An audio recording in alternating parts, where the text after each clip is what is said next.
good morning. For today's video ay gagawa kami ng tower. Ayan, mag-a-add kami ng isang tubo. Ayun yung tower namin, oh. Kita nyo? Ayan. Ayun. Nagagawa siya ng improvised na bubong. Kasi ito mainit. Init, oh. Dito ko gagawa pero mainit.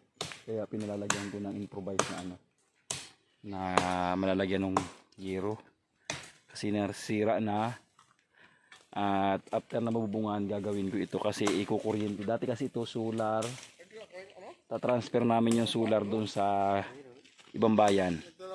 Kasi may kuryente naman na dito. Tapos lalagyan ko siya ng UPS para kahit medyo mag-brown out, hindi siya mamawala ng power. Ayan. Ayan, pinalinisan ko na rin itong paikot. Yun. Nagtatabas doon, oh. Tapos ito yung mga kasama ko. Yan, update lang. Ayan, hi niya sa ating vlog.